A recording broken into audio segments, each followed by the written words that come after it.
இந்த கோவிலில் கங்கையம்மன், எல்லையம்மன், நாகாத்தம்மன் 3 விதமான அம்மன்கள் இங்கே வந்து இருக்காங்க. இந்த மாதிரி இருக்கக்கூடிய விஷயத்தை திரிதேவதா சக்தி அப்படின்னு சொல்லலாம். 3 விதமான சக்திகள் இந்த இடத்துல இருக்குது. நம்ம ஒரு கோவிலுக்கு போகிறதே கிட்டத்தட்ட ஒரு 4 விஷயங்களுக்காக தான் போவோம். ஒன்று குழந்தை இல்லாத பிரச்சனை, கல்யாணம் ஆகலைங்கிற பிரச்சனை, அப்புறம் வருமானம் சரியில்லைங்கிற பிரச்சனை, மன அமைதி. வேறு என்னத்துக்கு போயிட போகிறோம்? குழந்தை பாக்கியத்துக்கு இங்கே மண் சோறு சாப்பிடுதல் அப்படின்னு சொல்லி ஒரு நிலராசிக்காரர்களுக்கு இது ரொம்ப நல்லா செட் ஆகுது. நிலராசிங்கிறது சில ராசிகள் இருக்குது, அது விளக்கமாக தெரிஞ்சுக்கலாம். நிலராசிகள் அவர்கள் எல்லாம் மண் சோறு சாப்பிடுதல், அங்க பிரதட்சணம் பண்ணுறது, இந்த மாதிரியான பரிகாரங்கள் செய்தால் உடனே பலிக்கும். அந்த நிலராசிக்காரர்களுக்கு பரிகாரம் பலிக்கும். அந்த மாதிரி பலிச்சவங்க பக்தரின் குரலை கேட்டு மகிழ்வோம். ஓம் சக்தி. குருவடி சரணம், திருவடி சரணம். நாங்கள் இந்த நாகாத்தம்மா ஆலயத்தில் வந்து நிறைய வேண்டுதல்களை வச்சு நிறைவேறி நாங்கள் பலனை அனுபவிச்சிருக்கோம். அதில் என் மகனுக்கு வந்து இப்போ இந்த வருஷம் போன ஆடியில் வந்து மட்டை தேங்காய், வெத்தலைப்பாக்கு, வாழைப்பழம், மஞ்சள், குங்குமம், வளையல் இதெல்லாம் வச்சு அம்மனுக்கு மடி கட்டிட்டு போனோம். இந்த வருஷம் என் மகனுக்கு திருமணம் முடிஞ்சு இப்போ என் மருமக அம்மா வீட்டுக்கு போயிருக்காங்க. ஓம் சக்தி. என் பேர் பி செந்தில்நாதன், என்னுடைய மனைவி பேர் எஸ் லலிதா. நாங்கள் 2001 கல்யாணம் பண்ணோம். குழந்தை 2003 மண் சோறு சாப்பிட்டு தான் பிறந்தோம் அம்மா புண்ணியத்தில். அதுக்கப்புறம் இப்போ பெரிய பையனுக்கு 12 ஆண்டு காலம் ஆகுது. இப்போ மறுபடி மண் சோறு 2 வருஷமாக சாப்பிட்டு இந்த ஆண்டு குழந்தை பிறந்திருக்கு. நல்லா இருக்குது. இந்த கோயிலில் போன வருஷம் நான் வேண்டிக்கிட்டு எனக்கு இப்போ பாப்பா கிடச்சிருக்கு. இடைக்கிட பாப்பாவுக்கு வந்து நான் காசு போட்டேன் போன வாரம். பையன் பிறந்திருக்கேன் எனக்கு. எங்கள் அக்காவுக்கும் பொண்ணு பிறந்திருக்கா. இந்த கோயிலில் வேண்டிக்கிட்டு தான் எனக்கு எங்கள் 2 பேருக்கும் குழந்தை பிறந்தது. இந்த கோவிலில் வலம்புரி விநாயகர், அது மட்டும் இல்லாமல் விநாயகர் அருள்பாலிக்கும் சக்தி. எப்பயுமே சக்தி இருந்தால் அங்கே கண்டிப்பாக கணபதி இருப்பார். சக்தி கணபதின்னு பேர். சக்தி கணபதி இந்த இடத்துல இருக்கார்.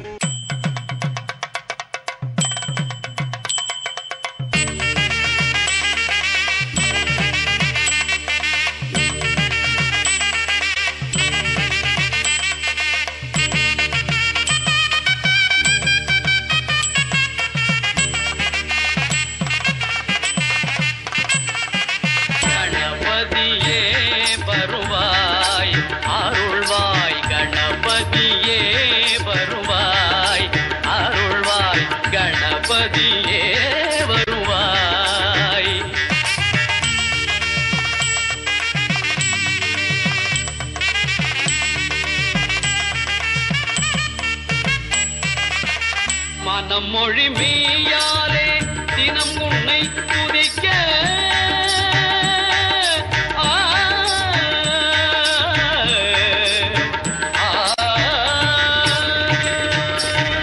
மனமொழி மெய்யாலே தினம் உன்னை துதிக்க மங்கள இது எந்தன் நாவினில் உதிக்க மங்கள இது எந்தன் நாவினில் உதிக்க கணபதியே வருவாய்.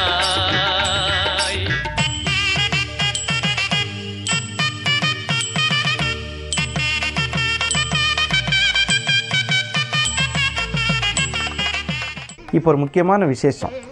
ஆடி முடிய போகிற நாள். இந்த காதுகளில் உரிமை சத்தம் நாகா அம்மா ஆடுறத பார்க்கறதுக்கு நேரில் பார்த்தா எப்படி நாகம் ஆடுமோ அது மாதிரியே இருக்கும். இப்போ உரிமை சத்தம் நாகாத்தம்மன் நம் முன்னாடி ஆடிய விளையாட்டு ஆடல் பாருங்களேன்.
இந்த உரிமை சத்தம் மேல சத்தத்துடன் அன்னை நாகாத்தம்மன் அருள் பொங்க நடனமாடி வரும் காட்சியை கண்டு மகிழக்கூடிய பாக்கியம் என்று அருமையான நாள்.